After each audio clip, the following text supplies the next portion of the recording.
এক বেটায় দুইটা বিয়া করছে। আচ্ছা দুই বউরেই সমান অধিকার দেশে, কাউরে কখনো দুই চোখে দেখে না, সবাই সমান চোখে দেখছে। মানে প্রকৃতির কি কুদরত, হঠাৎ করে দুইটা বউ একই দিনে মরে গেছে। তো বেটাই চিন্তা করছে আমি যেহেতু দুই বউর সাথে সমান ইনসাফ করছি, এদের মৃত্যুর পরে আমি তাদের সাথে সমান ইনসাফ করব। তো বেটাই চিন্তা করলো কি দুই বউরে একসাথেই গোসল করাইবে। একসাথে গোসল করাইছে, একসাথে জানাজা দেবে, একসাথে জানাজা দেছে। তারপরে যখন তারে কবর দিতে নিয়ে যাবে তখন ঘর থেকে বাইর করবে, আর একটা ঘরে তো দরজা একটাই থাকে, তখন করবে কি বেটাই চিন্তা করছে আমি একসাথে আমার দুই বউরে যেহেতু বের করবো, তো আমার আর একটা নতুন দরজা বানানো দরকার।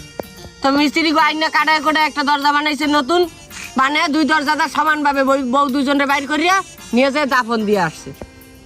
ওদিনকার রাত্রে বেটায় ঘুমানোর পরে তার স্বপ্নে এক বউ আসছে, আইসে কয় তুমি ছোটটারে নতুন দরজাটা বাইর করছো আর আমারে পুরান দরজাটা বাইর করছো, আমি আগের থেকেই জানতাম যে তুমি তোমার ছোট বউরে বেশি ভালোবাসো।